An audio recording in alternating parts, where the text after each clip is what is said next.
Have you ever seen someone in your industry charge 10 times more for the exact same thing you offer? And deep down you know they're not 10 times better, so what gives? Why are they the ones getting chased by clients while you're stuck haggling over price or justifying your rates? It's frustrating. I've been there. Watching people with less skills and talent land premium clients while I was grinding away just to stay visible. That was until I discovered one shift that changed everything. Over the past 10 plus years, I've worked with teams at Google, Amazon, Meta, and Canva, as well as thousands of other small businesses and entrepreneurs. So I've seen the high ticket playbook from the inside, but none of that mattered when I was still chasing clients and undercharging. Today, I run a 7-figure business with 0 employees. No stress, no chasing, just a system that brings the right clients to me consistently and predictably. And it all comes down to something I call the velvet rope effect. So in this video, I'm going to show you how to flip the power dynamic so clients qualify to work with you, build a scalable business model without hiring a team, and how to use buyer psychology to ethically charge 10 times more without changing what you deliver. So let me show you how this works, because the first step in building the rope is actually letting go of the weight most people think they have to carry. You see, I used to believe that growing a business meant hiring people, getting an office, building a team, all the stuff that real businesses do. So I did that. I built agencies with teams. I had the overhead, I had the meetings, I had the HR headaches. And you know what I discovered? Running a team-based agency felt like dragging this rope through the mud with 20 people attached to it. But running it alone, that felt like finally letting go. Same destination, completely different weight. Now let me show you the number that almost broke my brain. You see, a successful $1 million agency with a solid 25% margin takes home about $250,000 a year. Meanwhile, a one-person business that's charging properly, same money, but no payroll, no meetings, and way less stress. Most people think that they've got a pricing problem when what they really have is a dead weight problem. But here's the mistake that kills most one-person businesses. They don't build systems, they build habits. And here's how you can tell the difference. If something only works when you touch it, that's not scalable, that's fragile, and this is a habits-based approach. Systems, on the other hand, they run without you. Habits, well, they collapse the moment that you stop. I had a client last year, brilliant consultant, stuck at $4K per engagement when he should have been charging $15K. Every new client meant more hours of his personal time each week. So we rebuilt his delivery system, templated onboarding, automated check-ins, and within 60 days, he doubled his client load without adding a single hour to his week. And by the end of this video, you should also be able to name at least one thing that you do every week that shouldn't need you anymore. All right, so here's the simple version of the one-person model. First, you need a high-value offer. You just can't scale a low-ticket business without a team because the math doesn't work. $500 clients mean hundreds of clients, but at $5,000 to $10,000 per client, you only need 2 to 4 a month to hit that $20K per month mark. That's manageable, that's sustainable. Second, you need machines that run without you. Every repeatable task needs a documented process. Automation handles the repetitive stuff, and then you get to handle the high-value stuff. And third, you need boundaries, because the moment you become a custom shop, you've killed your ability to scale. Now, this applies whether you sell ads or coaching or design or editing or consulting. So that's step one. We removed the weight. Now we flip the power. When I started my first business, I had no clients, no authority, no social media following. We're talking 10, 15 years ago. So I did what everyone else did. I chased. Cold emails, cold calls, networking events where I'd hand out business cards like free candy that nobody wanted, following up with people who clearly weren't interested, often more assertively than I felt comfortable with. I remember one prospect in particular. Great fit on paper. We had 3 calls, I sent a custom proposal, followed up probably 6 times at least over 2 weeks, and then he hired someone else, someone who charged more, did less, and never chased him once. And that's when it hit me. Every time I chased someone, I was basically standing outside of this rope, waving my arms, begging to be let in. And that energy followed me into every conversation. Even when someone said yes to a meeting, I was still negotiating from a position of weakness. So let me show you what I've seen across countless campaigns and funnels and client pipelines. Cold outreach converts at 1 to 3% on a good day. Inbound leads, on the other hand, convert at 5 to 10%. But, and this is where things get good, high intent inbound leads, the ones who've consumed your content and reached out to you because they want you specifically, they convert at anywhere from 60 to 80%. Same you, same offer, but completely different results. I call this the demand flip. See, most people think that selling harder creates demand, but it actually destroys it. Every time I chased someone, I was standing outside of this rope, trying to get in. Premium providers do the opposite. They control access. They choose who gets in. Think about any luxury brand, any exclusive restaurant, any high-end consultant. They don't just take anyone with a pulse and a credit card. They choose who gets in. And the psychology here is simple.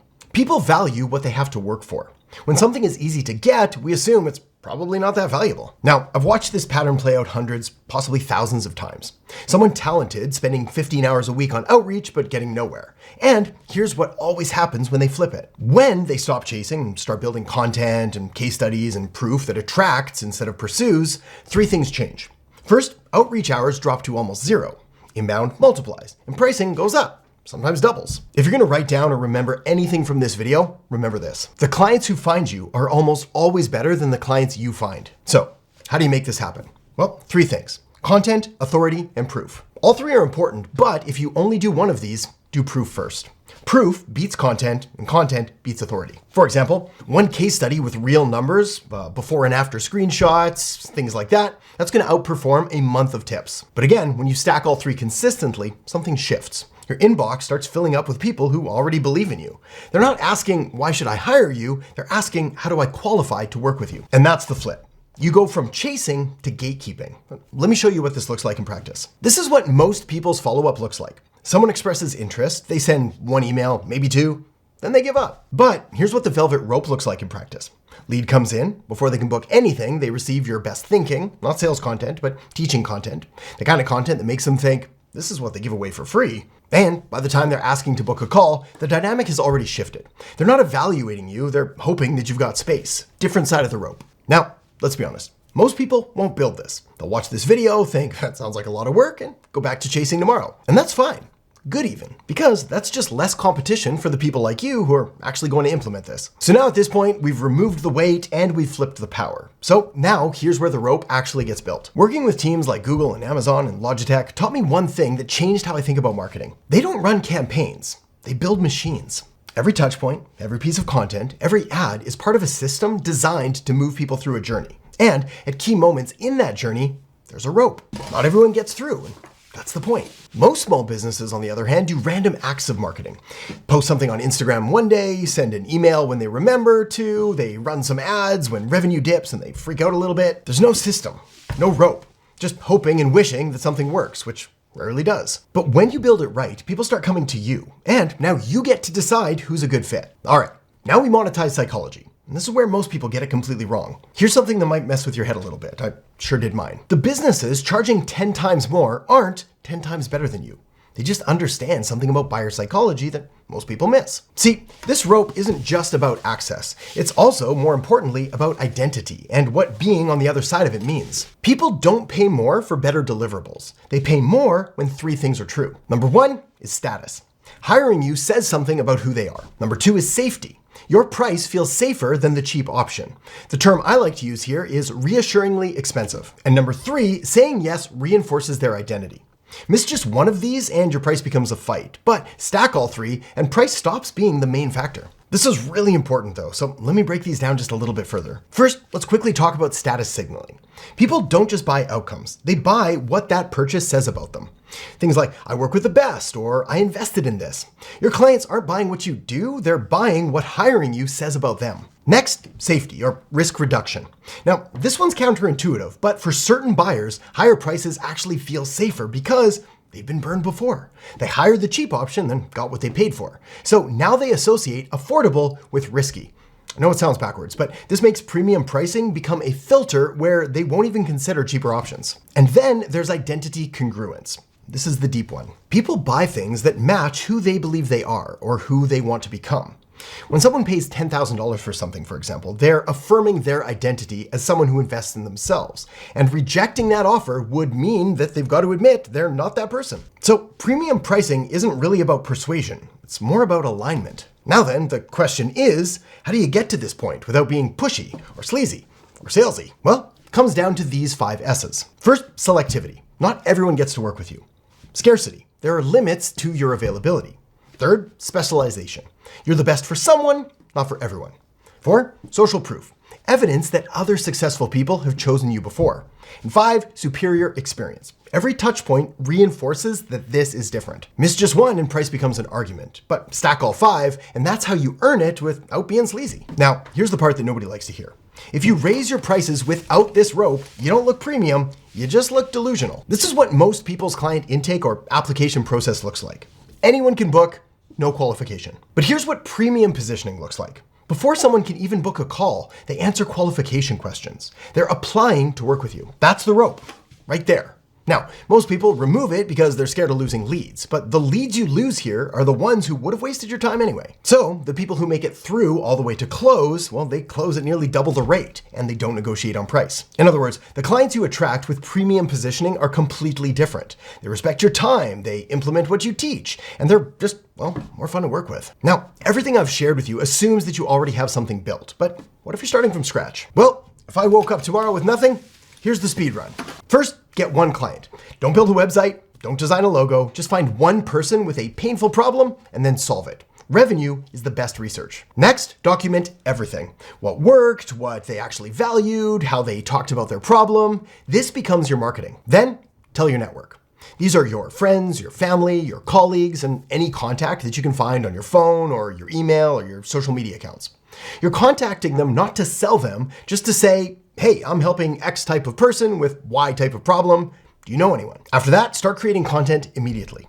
Every piece is going to compound over time. Now, these can be simple text-based posts or 15-second video stories. That's enough to get you started. None of this involves fancy tactics or complicated funnels, which means it's easy to do, but it's also easy not to do. And the cost of not doing this is you spending months building infrastructure for a business that doesn't exist, which is really just procrastination disguised as productivity. All right, so whether you're starting from scratch or you've already got revenue coming in, there's one question that determines whether this scales or burns you out, which is, does your business require your constant time and attention? Because if your business does require your constant time and attention to function, you don't have a business. You got a job with no boss and no benefits. Think about it as three levers: delivery, sales, and growth. Delivery means templated process. Sales means predictable conversations, and growth means automated content and referrals. Here's what this looks like when you actually build this machine. Leads come in, they get nurtured automatically, clients sign up and get onboarded automatically, project wraps up and the review request goes out automatically, and all of this happens without you touching it. That's 15 hours per week, which is the difference between a business that owns you and a business that you own. And here's how I think about it. Every machine you build is another inch of rope that you don't have to hold. Now, before we go any further, I need to give you 3 warnings. Warning number 1, you can't fake this. The velvet rope effect only works if you actually deliver results. Premium positioning on a mediocre offer is just expensive disappointment. But that doesn't mean that you need to wait until you're ready. Even if you're brand new, having an application process signals that you're serious about who you work with. You can build the rope while you build the skills, which leads me perfectly to warning number 2, which is this requires saying no. Full disclosure, you're going to have to turn down money. Reject clients who aren't the right fit, and walk away from opportunities that don't fit your system. Most people won't do this. They say yes to everything and then stay stuck forever. So I want you to think of this as short-term pain for very good long-term gain. And warning number 3, some people won't understand. When you raise your prices, when you stop chasing, some people in your life are going to think that you've lost your mind. So let them. And remember, never take advice from someone who hasn't done what you're trying to do. Because here's the deal. The rope doesn't work if you're letting everyone in. It only works if getting past it actually means something. And the only way to make it mean something is to keep it simple. One core offer, one acquisition channel, one delivery machine. Master those before you add any kind of complexity. So the question isn't, what should I add to my business? The question is, what would have to be true for clients to feel lucky just to get access to you? If nothing changes after watching this, it won't be because you didn't learn anything. It'll be because you didn't remove anything. Everything I just showed you, the positioning, the automation, the demand flip, the premium pricing psychology, I built all of it inside one platform. It's called High Level. If you want the same setup, click the link below to start your free 30-day trial. When you do, here's what you'll get access to instantly. The one-person agency operating system, everything you need to run this without guesswork or employees. A 90-day implementation roadmap, just follow the steps, no decisions required. The velvet rope effect is built into week 1. Word-for-word client acquisition scripts. The exact language I use, no cold calling, just conversations that close. Copy and paste high-level snapshots, that application funnel and automation I just showed you. One click and it's imported, ready to go. And private access to my private members-only community, Erhart Insiders. Strategy, systems, and execution specifically designed to help you get more and better clients. Now, this isn't for everyone. That's intentional. But if you're ready to flip this, click the link below, start your trial, and let's build this. Now, the velvet rope effect is powerful, but it's just one piece of the psychology. The most effective marketers don't use just one trigger. They stack them. If you want to see the exact psychological trigger that makes clients chase you on sales calls, the one that turns let me think about it into what do I need to do to work with you, I break it down step by step in the video that I've got linked up right here. It's called the red button effect, and when you combine it with what you just learned, you're not just positioning yourself as premium, you're making it almost impossible for your ideal clients to say no. So tap or click that now, and I'll see you in there in just a second.